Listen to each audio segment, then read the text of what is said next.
Welcome everyone. This is Akash. Welcome to the KittyCast, and this is the first of the series of the podcast that we're hoping to do with your favorite artists, and just have some honest conversations. Meanwhile, we have a lot of time to contemplate before nightlife scene can open back up. So, perfect time to actually have some good conversations. Take you some of the back of the house scenarios that sometimes people don't see. And mostly based around artists and managing your individuality, your musical talent, your creativity, and balancing that out with your personal life. That's on the agenda. And today we've got somebody who's very well known in our Indian domestic scene as well, and obviously he's worked a lot overseas too. Mash doesn't need much of an introduction, so let's jump right into the conversation. Yeah, perfect. So we've got Mash brother, ready to go. Yeah, good to see you, man. Thank you so much for giving us the time. I know you've been streaming basically 3 times a day, and you're the busiest artist that I've seen during the lockdown. You are loving basically streaming every day, man. And you know what? Man, like. But that's good, no? Like at the end of the day, it's not chargeable or anything, so anybody can view it. And a time like this, we all kind of need something, something fun, and it's basically for someone else, and you get to have some fun as well. So.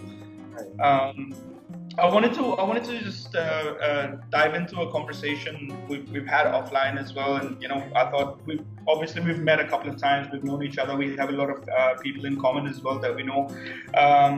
So I wanted to just basically have a very frank conversation about the music scene, about being an artist, about the challenges of it, about the perks of it, obviously, and some parts about the young upcoming artists as well, what they could take from the current industry, and all the life lessons that you've learned, because you're probably the most established artist at this point of our scene. You've been around for a while, and overseas as well, in India as well, and I don't think I've seen in the last year maybe a weekend where you were not working. So that tells me a lot. Yeah. So obviously you don't need an introduction. So let's get on with it from the point of view of nightlife as an Indian nightlife. Like what's been the best city, I guess, that you've worked in, and why? See, for me, all the cities are really equally important, but there are certain cities where I tend to enjoy more. Goa is 1, Bangalore is number 2, Calcutta is number 3, Bombay number 4, and then I would say Delhi number 5. The thing is, I think like even Delhiites would actually agree with the ranking over there, No, fair enough. I actually really thoroughly enjoyed Mumbai as well. It's such a cool Mumbai city. is good, but unfortunately, I haven't had too many chances to play in Mumbai. The only time I played in Mumbai was either during KittyCast and a couple of other places. I don't know why I don't get to play in Mumbai that often. But yeah, I like Mumbai too as well, yeah. But I think now you might be able to do a lot more, because I think from side to techno as well, because Mumbai is very particularly a techno city, Yeah, true. That's kind of been primarily my experience of every time I've actually been out there, I've gone down there for work, techno seems to be what Mumbai really enjoys, they love that techno scene. With there was a big conversation, a key conversation. We've had this offline as well, and I thought it would be good to actually have this conversation for people to view as well. We had this. We were starting to do this initiative with KSF, and we wanted to get on board with this for a long term with an organization regarding the mental health of the people in nightlife industry, and especially the artists as well. There's just way too many instances of people going down a certain road of like maybe abuse, a lot of alcohol, and the mental health, not being able to see your families, during that time. And since you are such a seasoned professional in this industry, how have you been able to manage that? Man, yeah, it's tough because how many times you can say no to a certain thing. Every day I'm going out and meeting people, and they're all drinking, and I'm party, and I got to be part of the party whether I feel it or not. So I think your self-respect, self-control is the most important thing. Like you got to know where to stop, and you got to know where to start and with whom to start. I can't go out every night and playing at a party and being drinking and doing shit with everybody. So, yeah. And realizing your responsibilities and self-control is the most important thing. But I guess this is now after I'm married and being father of 2 kids. If you look back like 10 to 15 years ago, when I was like in my 20s, and I was going hard, man. Like really, at the back of my head, like I knew where to stop, and I made a stop, and realized like this. I need to concentrate. If you gain at one end, you got to tend to lose at the other end. So if I would have enjoyed partied and doing drinking too much, I would have lost on my career side of things. And I can't let that happen. And this is my message to all your generation as well. Like, keep your focus on, man. Your focus has to be music. That's what you're there for. But if you're there in the game for the girls or alcohol and other stuff, then there's no chance that you're going to succeed in this profession. Eventually you're bound to fall down. And apart from that, there's a lot of creativity as well, does it? Like being so unfocused, like being unfocused and maybe like going down this road. I'm assuming it would also take its toll on the creativity as well, right? Because you're producing music all the time. Yeah, of course, definitely, yeah. Because you're not serious about your thing, man. Like, this is not something, if you're taking it as a profession, like, if you're taking it as a hobby, then it's a separate thing. But if it's a profession for you, you got to do it lifelong. It's not that something that you will do for 2 or 5 years. You got to live up the thing, for the rest of your life, and your family depends on it. So the focus is really important, and you got to know where you want to see yourself from 2 years from now, 5 years from now, 10 years from now. That's the only way you can plan. If I keep producing music and my music is not releasing over the next 10 years, I'm back to nobody knows me. So you got to have a plan for the plan. It's a good plan. And apart from that, like you mentioned about the stress and it takes a toll on your health as well. If you're traveling too much, definitely. We've seen instances with Avicii and other big acts, like you just go on in a day,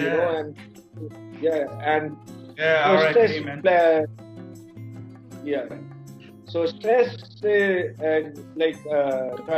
taking care of the stress is very important, man. You got to be happy at the same time. Don't let the profession take over your head and take over your life. Give time to yourself as well. Do the things that you tend to enjoy. And during this lockdown period, there were so many things that I didn't do and I wanted to do over the last 10 years.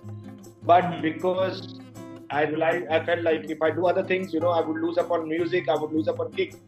And video editing and making videos and doing other hobbies was what I wanted to do. And this gave me a time to be an artist, drawing at home with kids and doing other things that I wanted to do and I never got done. And I realized like they play equal role because, when I'm doing things that I like, it's going to help me build my creativity in the things that are, be it my profession or be it hobby or anything, So playing with the stress is very important, man. Like there have been instances when I haven't had any gigs, for a month or so, and I'm not even a resident. So stress takes a toll, whether I should keep doing this or I should quit and, and start doing something else. So that decision is very important as well. But if you give up, you got to give up completely. It can't be halfway. But if you've taken a step forward, you got to follow through, man. You can't leave in between. Yeah, you're trying to feed your family as well. Like that's literally the whole point at the end of the day, right? Like apart from enjoying yourself, you have bigger responsibilities, especially like with kids. I mean, Jesus, and there's no bigger responsibility in the world than being a father.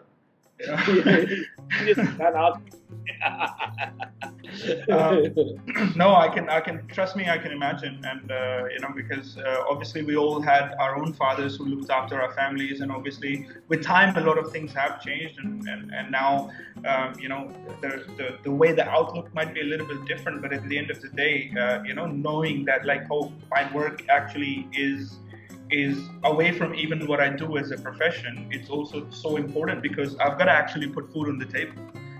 What could be bigger than that? These two little things, they actually depend on me, I can imagine the stress. Yeah, man, it's very important. Because I remember when I started up, the money was the last thing on my mind, I enjoyed playing music and people would come, man, we're doing this gig, you want to play for like 2K or 5K? I don't care, man. Don't give me any money, just give me God. to play. But that can't be the case now. It's not a hobby for me anymore. It's not something I want to do it for. Of course, it gives me joy and pleasure and makes me happy internally. But at the same time, survival is very important for me to keep doing this, in the future as well. So that way, Jane. No, I'm sure that's actually a really positive message as well for anyone actually looking to be in the industry. I mean, obviously, like I work with artists quite a lot, and I'm not a creative person in that sense. So maybe musically, I don't really understand it, but what I do definitely understand is people. And this actually brings me on. I wanted to talk about this, and we haven't had a chance to talk about this yet. It's slightly off color because I'm not sure how this goes, like how openly it is discussed or not. And I'm fairly new to the country, right? With Kitty Sue, I've been with Kitty Sue since Feb of last year. So I'm also very new to actually the scene in itself as well, because my original, in the operational sense, it was only in Feb that I started working in India. However, one thing that actually became very apparent, and a lot of people have discussed this offline with me. Now, I'm going to ask you because, again, you're the most seasoned person in here, so you can actually openly speak about it. Maybe the younger guys kind of worry, like, should I say this? Should I not say this? And if you don't feel comfortable, you don't have to say it at all. But this is just a question because it does come across a lot. Because there seems to be a lot of unprofessionalism in nightlife as an industry as well. Because I consistently see Facebook groups and, so like especially monetarily, because they like obviously the background that I come from, writing a contract with whoever you're working with, whether it's even if it's a 1K fee that you're paying to an upcoming artist, it still has to be contractually binding, right? Because I want to make sure, and and they should know exactly what they're getting into, and you know exactly who you're hiring, all of that kind of stuff.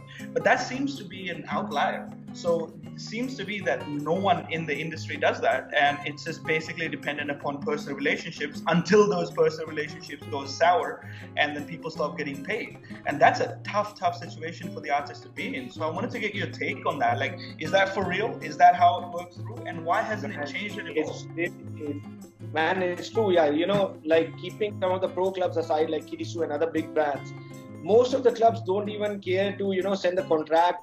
They will say and it's a fault of artists as well. Like, I've been a victim of this, and I wouldn't say it's club's fault, or it's my fault as well, that I carried on the conversation and I followed through with a word of mouth, without having anything in writing, and it gives a businessman an easy undue advantage over you, because he thinks the other person is not serious and he can get away by not paying him, or delaying the payments.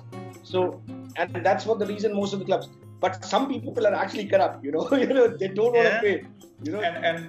Look, like what I actually feel bad for, like the thing is, in your situation, I know that nobody is going to put you in that situation maybe, but I always worry about the younger talent, because what happened, this is kind of interesting from the point of view of artists. So I have a real affinity for artists, and like even my team, like whether they're bartenders, and it's kind of followed through by obviously my boss with Mr. Suri, that we really like this little group that we have of people that work with us again and again, and we're kind of like friends, and we kind of like family. And even during in lockdown, we've been in touch a lot, with everyone.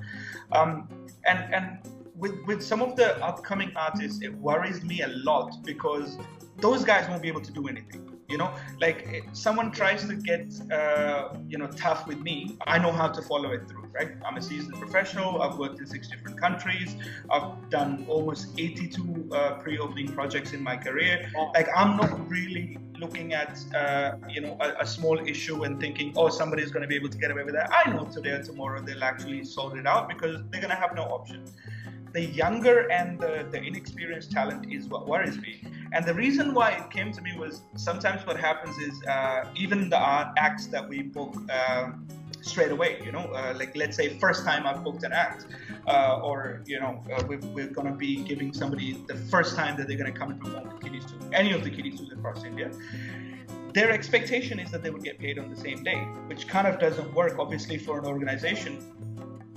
because there's a contract in place, an invoice has to come in, a finance department will clear that, and then the payment will come through. Which I can understand. Like it's kind of frustrating because you might have to wait 2 weeks, 3 weeks, 4 weeks.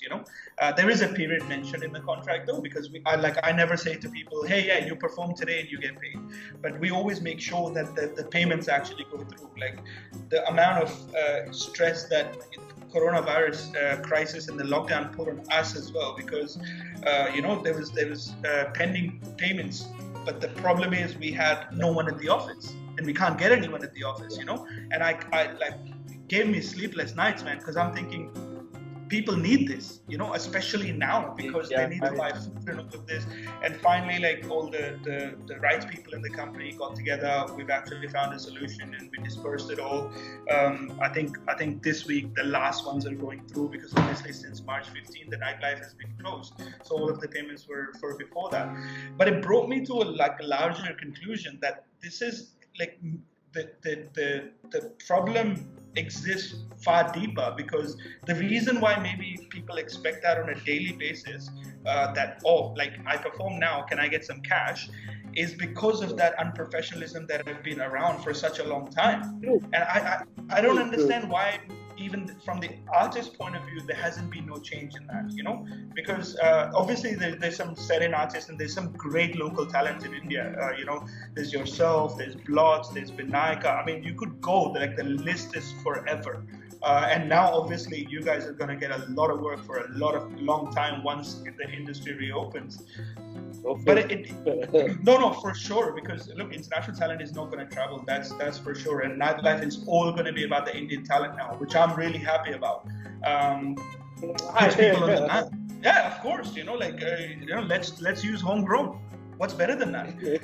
But it brought up like a deeper conversation, and I've been seeing this for a while. I've just never commented on it. I've never talked to people apart from offline, some of the people I know, because I just found myself in this uncharted territory. Because look, back home this wouldn't happen, right? Like in Australia, like, it doesn't happen. People don't mess around with like that. A word of mouth, even if you do something for a word of mouth, people will honor that, right? It's fair income, right? You've got to do fair income.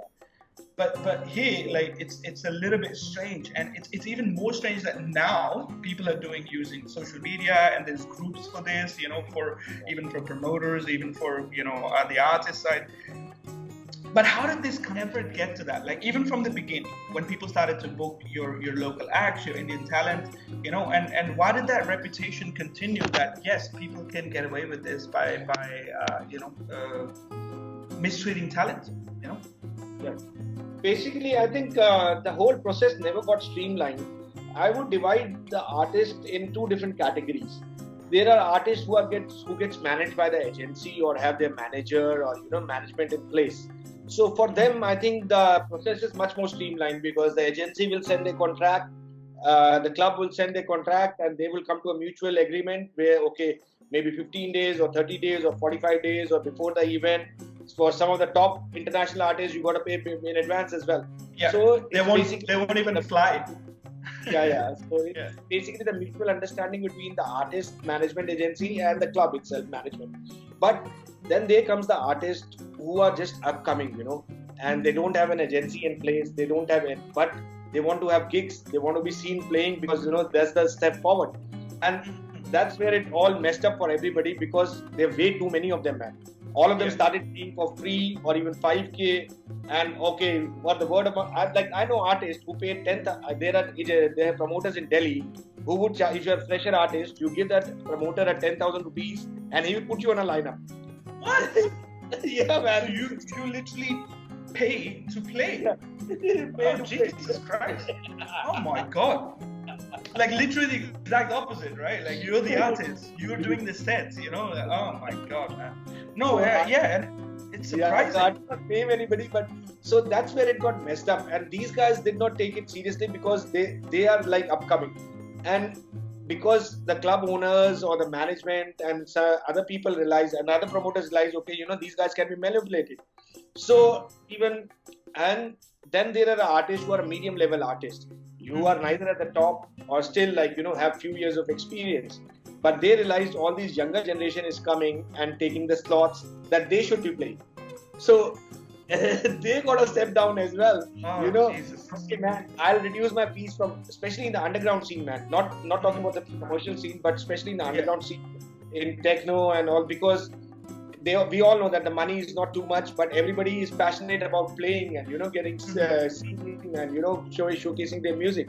So they realize, man, if all these younger generation are gonna take over, then their value is gonna go down. So before they were charging 30, they agreed, okay, fuck it, man, give me 20, I'll do it for you, man. But I gotta be playing at this festival. So there is.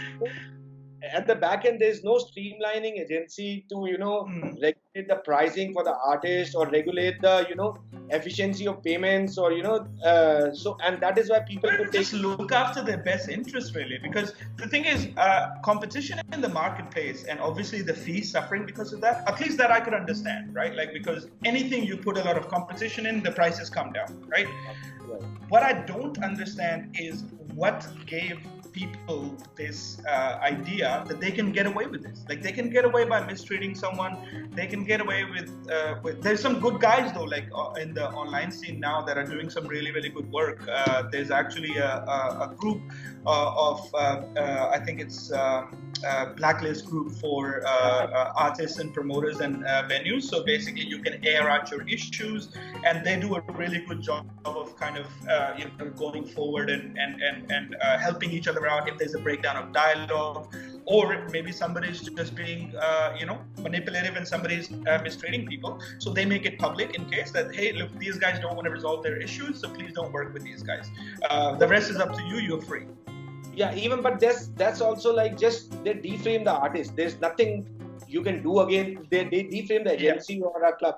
Okay, technically, but actually nothing is happening. There's nobody like actually for the person that got screwed over, there's nothing.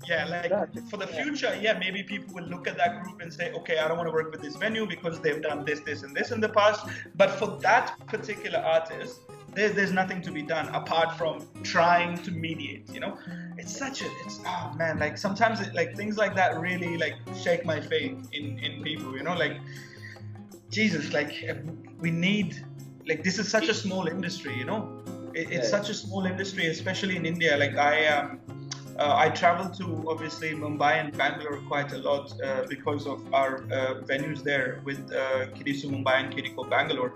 And obviously they're really busy venues, they do really well, and we have a lot of artists who are consistently performing with us a lot. So you end up developing personal relationships as well, because look, these guys are like basically a part of your team. These people, whether they might not be your daily employee, they're not a bartender, they're not a GSA, they're not a gate manager, but they're actually doing pretty much the same amount of labor for you as those people are, because they're also ensuring that people are coming inside, they're having a good time, they're producing content that your clientele likes, and technically that's your clientele, but they're entertaining them.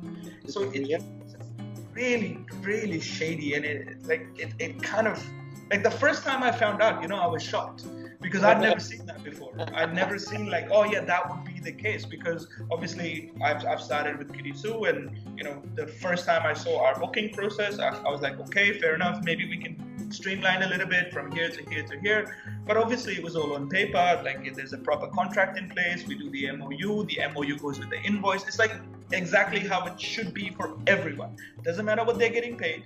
Like, even if they're doing it for free, it should still be on paper, because then both of you know exactly your limitations.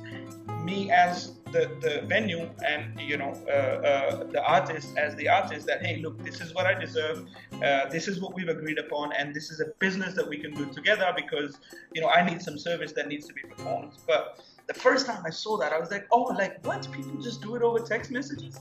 I was like, what the hell? Like, and then, like, I'm not surprised, because I had this conversation even with our residents, because I want my residents to be able to get a lot more notoriety. So I, like, we always encourage them that, hey, if you get offered a gig, don't deny it. There's obviously like we have to ensure that there's no conflict of interest, but I want them to get as much notoriety as possible. Like I don't care if a festival comes in and they want them and they need that weekend off. We'll find a way to do that. Because it's better also for us that we're developing our talent to actually go to that place. But I even said that to them. I was like, hey, never do it without that, because then you're gonna come to me and say I got screwed over there because I'm seeing it too much, way too much. I haven't met an artist yet who this hasn't happened to, which is a shocker. It's impossible in India. Like some of the biggest acts in India have gone through this. It's such a shame, man. It's absolutely such a shame because, I mean, even with our drag artists, it's the same. Like a lot of the time, we have a lot of resident queens as well, and drag kings too.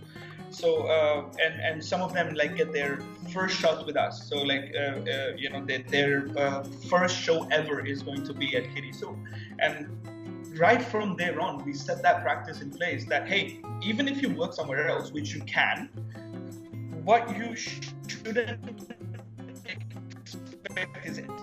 Not the process, please. The process is just as important. Sorry, can you hear me now? Yeah. Yeah, so even if it's like somebody that's performing with us for the first time, I always have like this conversation with them that the process is just as important as the performance, So even though, yes, you're an upcoming artist and you might be starting on a very small money, but watch the paperwork that goes with it because it's important, because that's what describes what you're getting and your rights and regulations that actually follow that practice. And because especially in the LGBT scene, there is a lot of abuse as well as far as the artists go too. First of all, there isn't that many places at all where, who can openly say we're all inclusive. Like it's such a shame as well because the best nightlife actually comes from the community scene. For us, obviously, it's the Oxford Street. Like Jesus Christ, there isn't a more fun club than Arc. In Sydney on Oxford Street. It's a massive joint. It's the biggest gay club in Sydney, and it's so much fun. Sound is amazing, man. I did a Sai gig there a long time ago in I think 2003 or something, 2004 I think.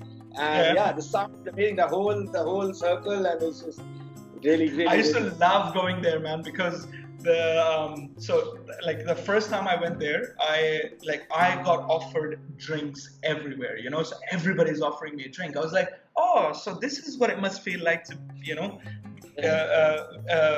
be a woman and being hit on in a club. I was like, this is perfect. I'm loving life right now. Keep getting me more drinks, please. And but it was just so much fun because I grew up with a couple of really close friends who were from the community. So they always used to take us out, and there isn't a better scene to be in. But in India, it's such a shame. There's no even practice in place for couples.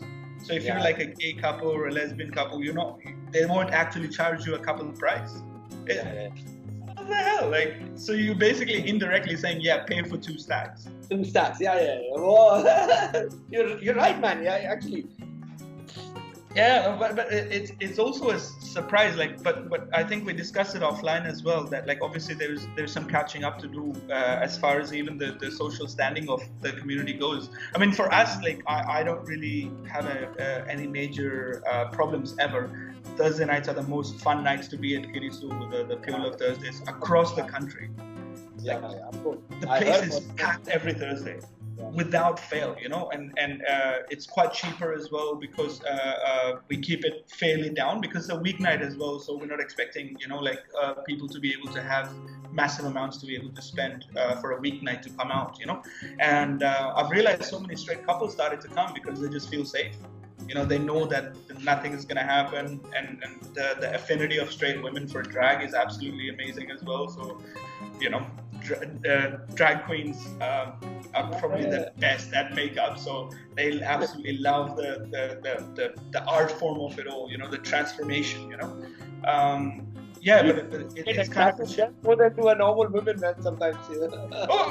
I've been shocked. I've actually been shocked. The first time we saw Violet Chachki perform, Because Violet Chachki is one of those people as a drag queen that even as a straight man, she would confuse the hell out of you.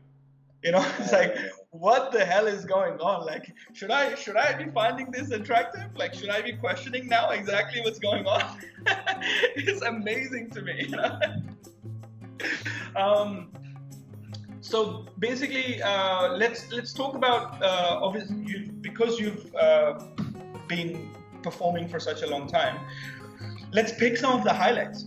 Like, what would have been something that maybe your best time that you've ever had? The most unforgettable night, of course, was winning the Ultimate. The biggest night, the most unforgettable night or most memorable night for me was the winning the Ultimate DJ Championship in 2010, which was organized by Pioneer DJ, MTV, and Submerge. So yeah, that changed my career completely because I was just on the roll after that. Was winning the competition and everybody wanted to book me.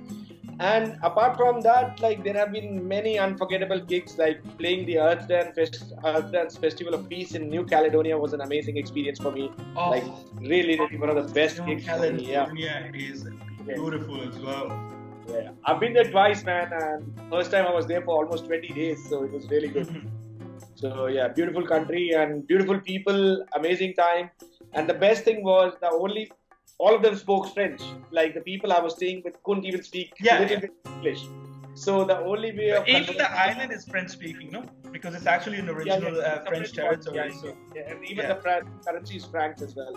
Yeah. So the only way of communicating with them was the music, man. Like and my hand movement. That's it. And 20 days of that, and we would understand each other. And like the organizers were super amazing. They kept us at one of the best places.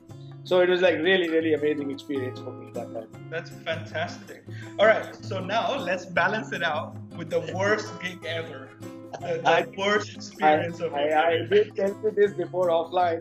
Yeah. It was at Blue Frog, Mumbai, and it was an opening set for Armin van Buuren. I messed it up completely. And this happened on my birthday, 18th of November 2011.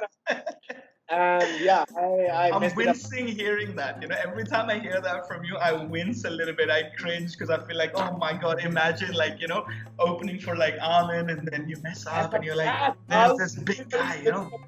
And I knew they all were looking up to me. And that was a day, it was a learning experience for me as well, you know. Of course, we all learn from our mistakes. Yeah. That is the day I realized, you know, there's a lot of difference between being a resident DJ, guest DJ, and festival DJ. It's not the same music that you can carry on and perform at all the three different kind of events. You know, what I'm playing as a resident DJ in a club is because I've been there for a long time. I understand what my crowd wants. I know them, most of them. I know what the vibe of the place is. But if you're going to as a guest DJ, you got to stop your thinking. You got to stop thinking as a resident DJ. You know, you are there as a celebrity. People look up to you for what you do. You don't have to satisfy them and make them happy by doing something that they like. So that was like a really good learning experience. And then, of course, at a festival is something where you're going to get a smaller set and you got to make the best of it. And festival is not about having fun and it's a carnival and you don't have to restrict yourself. So it you're a little bit more free. Yeah. So it was a learning experience, and of course, we all learn from our mistakes. And I learned, you know, and after that, it never happened. Luckily, so that's good. No, but that actually shows that actually says something about you, right? Because that adversity is something amazing. You know, like having that kind of an experience, and like I can't even imagine how down you must have felt after that. You know, and then being able to pull yourself up and say, you know what, I made a mistake. Let me correct it by working hard and fixing up whatever I can. And you never looked back. So, I mean, that's the best quality that you can ask for in any professional, right? Thank you. Tell me, so what would be the one thing that you could tell your younger self as a developing DJ? Concentrate on music is the first thing, very important thing. And in today's world, just being a DJ is not enough. You got to produce and you got to have like a certain quality about yourself, certain unique selling point about yourself. If you are a turntablist, be scratching, be the kind of equipment you use or the way you present yourself, like your dress, your masks or whatever you choose, your unique selling point. concentrate on what sells the most in you, and understand your strengths and work and make them better, and understand your weaknesses as well, and try to evade them eventually in future, so that people tend to see your strengths. That's most important. And in the modern world, social media plays a very, very crucial role. So if it's 70% of your hard work and your music, then 30 to 40% will be social media as well. So you've got to balance both the things out. Market yourself. Consider yourself as a product rather than if you're taking this, getting into a music business. My specific term is the music business or the entertainment business, not just as a hobby. It's a business. Yeah. And when you're talking about business, you are a product. And to sell a product, you need to have a marketing plan, you need to have a vision, and you need to have a focus. Yeah. Oh no, that's fantastic. I'm sure like a lot of young DJs would take that advice and run with that too. Because I think it's missed sometimes, like especially with the younger artists that I've met, whether that's DJs, whether that's drag artists, whether that's your dancers, and I've the particular thing that a lot of the times that they miss out is it's that one performance is just one performance. That one performance needs to carry on into your second, your third, your fourth, and your 100th and your end, because if this is your career, this is your career. You're not really doing this because it's just fun. At the end of the day, there's going to be a time where this is going to need to feed you. You're going to need to buy a house, you're going to need to look after your kids, you're going to need to look after your family, and these are very important things, and I think they also play a big part in also, again, like we mentioned before, in your mental health as well. Without a family, life is tough for nightlife people. We work like such an odd time, and most of the times like we're getting home and people are going out, it can really reverse your rhythms and mess with your mental and physical well-being. I've had friends in the past who, because they were so pressurized by the family and other emotional tortures, other things that are going in their personal life, and they couldn't concentrate on the music, and they let that stress take over, and eventually, like I had two friends who had committed suicide between 2010 and 2015. Rest in peace. So you gotta be happy and you gotta be positive. Don't, even if you lose one day, don't let the loss take over you, man. Like, don't make it into depression. Move from it, move forward. Even like what happened last year in August, I had a bit of an accident while performing. I lost my left leg.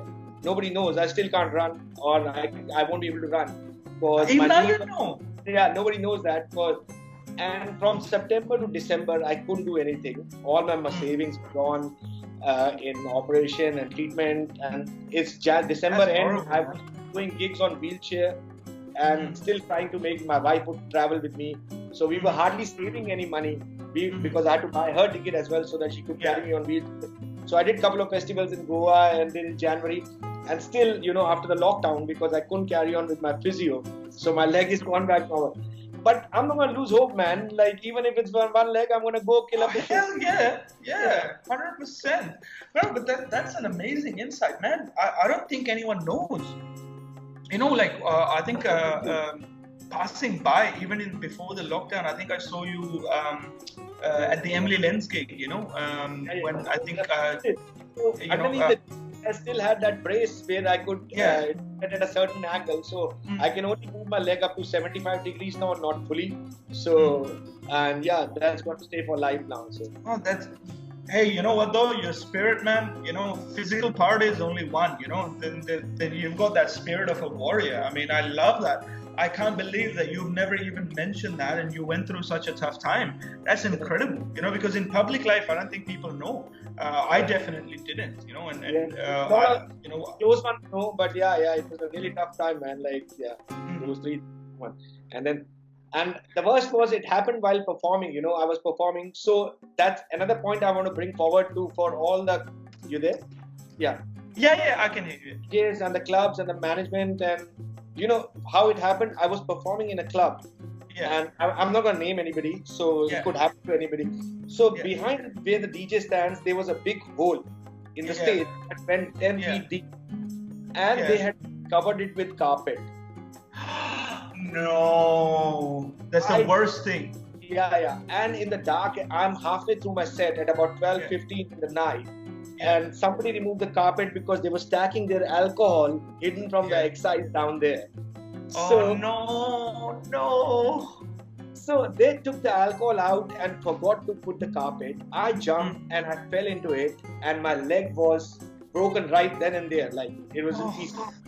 I got up, straightened up my leg, performed for another 20 minutes, and I realized, man, there's something critically wrong because my knee has gone to the size of a football. So, and I called the ambulance myself. I went out with my bag, rushed to hospital myself. Nobody from the club came to help me out. Just one friend followed me with me in his car to Gurgaon, and I was admitted to the hospital then and there.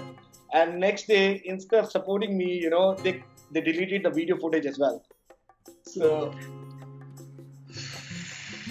oh Jesus, man. And the thing is, like, these are the type of things that really bother me because, like, you know, forget about coming with you. Like, at least do a phone call. And artists got injured because they kept calling me after that and asking me about a help. You know, but you know that's one incident, and it could have happened to anybody, man, not just me. And they were pointing out behind the stage. That's an accident waiting to happen. And their employees had pointed out that to the owners many times, like you know, this is dangerous. Anybody could fall, and 3 days ago somebody had fallen there. You know, but luckily didn't get hurt. And I'm the victim. And just this 10 seconds of incident, my life is gone for a toss. You know, I've lost my leg forever. You know, and. Oh, that's incredible, man. Again, like I said, that it's one of those shockers, you know, like that there's no just ethics, you know. Forget about hiding it or any of that. The least that they could do is, okay, this happened because of us. Let us help you.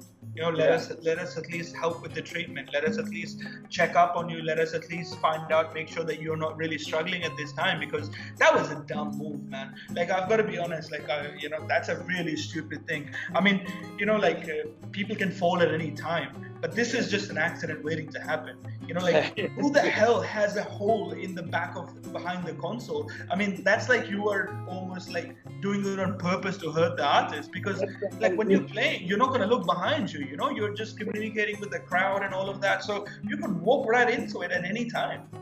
It's the same thing, man. It's just that lack of just that ethical balance of, you know, like this artist playing for me is also my team, you know, like there's just no part of that. I don't understand it, and I hope it does change, like, in all honesty. It's one of those things that, like, because look, I don't really know, like, if in 10 years I'll be here or not, you know. One thing I know for sure is that like, whatever happens, regardless whether I'm still in the industry in India or not, I would want that to change, and I would like people to actually respect and take care of their artists a little bit more.